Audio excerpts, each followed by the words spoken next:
네, 황교안 작가와 함께합니다. 어서 오세요. 예, 안녕하세요. 어떤 이슈인가요? 6월은 전 세계적으로 성소수자 자긍심의 달이고, 그래서 전 세계뿐만 아니라 우리나라에서도 퀴어 문화 축제가 몇 개 도시에서 개최될 예정인데요. 네. 내일 17일 대구에서 가장 먼저 시작합니다. 이번 축제는 집회금지 가처분 소송으로 법원까지 갔다가 기각 판결을 받으면서 우여곡절 끝에 열리게 되었는데요. 그런데 홍준표 대구시장이 계속 축제 장소를 관통하는 버스를 우회할 수 없다, 이렇게 버티고 있어서 좀 축제가 안전하게 이루어질지 우려되는 상황입니다. 아무튼 가처분 신청까지 했는데 법원은 안 받아들였고, 그러면 이제 여는데 아무 문제가 없는데 홍준표 시장은 안 된다고 한다. 예. 뭐라고 하는데요, 홍준표 시장은? 이제 홍준표 시장은 지난 8일 본인 페이스북에 대구기독교 총연합회 등이 낸 가처분 신청을 지지하며 나도 퀴어 축제에 반대한다, 이렇게 글을 올렸는데요. 퀴어 문화 축제가 동성로 상권의 이미지를 흐리고 청소년들에게 잘못된 성문화를 심어준다, 시민들에게 혐오감을 준다 등의 이유를 들었습니다. 근데 법원은 지금 이 퀴어 문화 축제 측을 지금 손을 들어준 거 아닌가요? 그렇죠. 이제 어제 가처분을 기각하는 판결이 나왔는데요. 대구지방법원은 반대 측이 주장하는 재산권과 영업의 자유 침해가 모호하고 침해가 일부 인정된다 하더라도 퀴어 축제를 통한 표현의 자유 실현이 더 중요하다, 이렇게 보았습니다. 재판부는 표현의 자유는 다양한 사상과 의견의 교환을 보장하는 민주주의의 근간이 되는 핵심적인 기본권, 이렇게 강조를 했고요. 특히 퀴어 문화 축제의 경우 정치적 약자나 소수자 의사를 표현하는 유일한 장이 될 수 있기 때문에 여기서 표현의 자유와 집회의 자유가 중요하게 보장되어야 한다, 이렇게 본 거죠. 그럼에도 불구하고 홍준표 시장은 안 된다는 겁니까? 그렇죠. 홍준표 시장은 법원의 기각 판결 이후에도 다시 페이스북에 글을 올려서 축제를 용납할 수 없다, 이렇게 밝혔습니다. 이번 집회 장소는 대중교통 전용직으로 버스만 다닐 수 있는 길인데요. 홍 시장은 이 길에 1시간에 버스가 80대 다니는 번화가 도로다.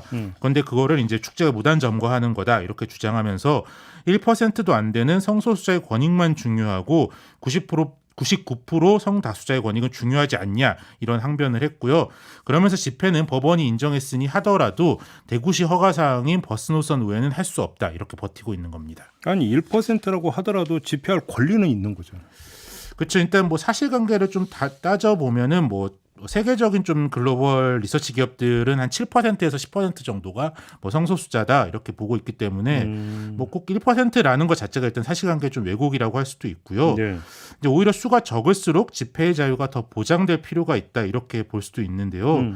이들은 이제 정치 사회의 다양한 영역에서 배제될 가능성이 크기 때문에 집회로 자신들의 의견을 내는 게 중요하고, 그리고 이제 우리 모두가 이제 좀 특정 분야에서는 소수자일 수도 있고, 꼭 이런 특정한 정체성의 문제가 아니더라도 살다 보면 나만 억울한 상황이 좀 있을 수가 있잖아요. 있죠. 네, 그렇기 때문에 아무리 소수라도 이제 집회를 통해 자신의 뜻을 표현하는 권리가 중요한데, 그래서 이번 사태를 집회의 자유라는 측면에서 보면은 홍준표 시장의 주장대로 1대 99의 갈등이 아니라 모든 시민 100%와 행정권을 좀 독점하려는 홍준표 시장의 싸움이다, 이렇게 해석할 수도 있을 것 같습니다.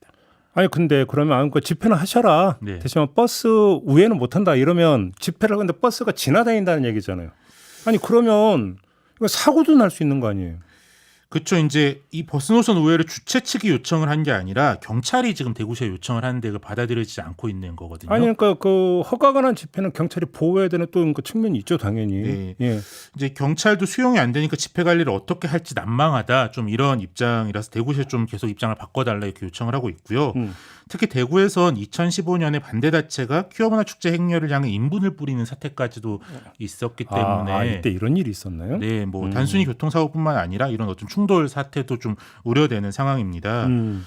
사실 이제 홍준표 시장이 퀴어 문화 축제에 동의할 수 없다, 여기까지는 이제 알겠는데, 사실 홍준표 시장이든 윤석열 대통령이든 개인으로서 본인이 동의할 수 있는 집회가 사실 몇 개나 그거는 개인 자유인데. 근데 그 개인의 어떤 생각을 앞세울 수는 없죠. 법원이 허가까지 문제 없다고 했다면 그럴 수 있는, 이게 핵심 아닙니까? 그렇죠. 이제 권력자가 이미 동의한 사항을 집회를 할 필요도 없을 뿐더러 집회의 내용을 동의하는 것과 완전히 별개로 집회에 참석하는 시민들, 또 이제 버스에 탔거나 통행하는 시민들의 안전을 지킬 의무가 지자체장으로서 있는데, 자신이 정치적으로 동의할 수 있는 시민만 지키겠다는 건지 조금 개탄스러운 상황입니다. 아니 홍준표 시장은 검사 출신이잖아요. 그렇죠. 법률가잖아요. 네. 법률가 출신께서 이러시면 어떡합니까?